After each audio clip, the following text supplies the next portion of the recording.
God did not give you fear. He gave you power. Hi friends, I'm Toni, and this is day 5 of our 5-day series. I'm calling it the You Are Identity series because so often we focus on what we think we're not. So I'm not good enough, I'm not pretty enough, I'm not smart enough. And instead we're flipping the script and we are focusing on who God says we are.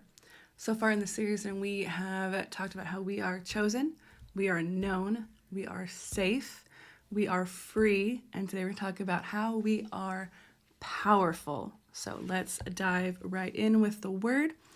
We have Philippians 4:13. I can do all things through him who strengthens me. That him that Paul is talking about is, of course, Jesus.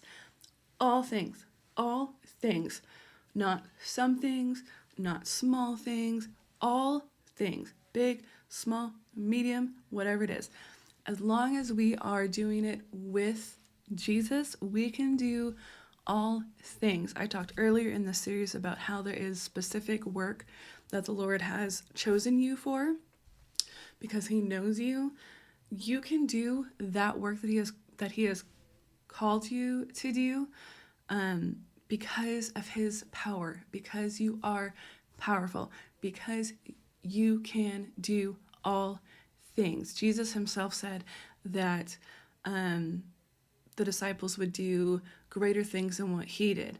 We are his disciples. We can do greater things than what he did because we are powerful because we are with Jesus. Isn't that so exciting? I think that's so exciting. Like, it just makes me feel like a superhero. And to be like, I got this. Like, I can do hard things, you know? Okay, I'm a nerd. I'm sorry. Okay. Next one is going to be, next verse is 2 Timothy 1:7. For God gave us a spirit not of fear, but of power and love and self-control. If you are walking with Christ, if you believe the gospel, that God sent his only son to be the perfect sacrifice for sin, that he rose again, that he conquered death so that we can have this direct relationship with him. If you believe that, you have received a spirit of power. You are powerful. You are a mighty warrior for God's kingdom. You can do hard things. You can do scary things. You can do powerful things because we have been given a spirit of power, not of fear, not of weakness, not of mediocre strength, but of power. The word says it. You cannot argue with me. The word says you have a spirit of power. So let's start living as people who have a spirit of power, because I like that a whole lot better than living with a spirit of fear, personally speaking. The last verse we're going to end on is a long one, but it's important. It's Ephesians 6:14 through 17. Stand firm then, with the belt of truth buckled around your waist, with the breastplate of righteousness in place, and with your feet fitted with the readiness that comes from the gospel of peace. In addition to all this, take up the shield of faith, with which you can extinguish all the flaming arrows of the evil one. Take the helmet of salvation and the sword of the Spirit, which is the word of God. So I want to end today's video on being powerful, but also this whole series on this idea. I want to focus on 2 parts of the armor of God, which are the shield of faith and the sword of the Spirit. The shield of faith is so important because our faith is what protects us from the arrows of the enemy. And what that can mean, like in real life terms, is it protects us from doubt. It protects us from believing things that aren't true. It protects us from the opinions of other people, because God will ask you to do weird things, crazy things, unorthodox things, and people will be like, that's weird, that can't be right.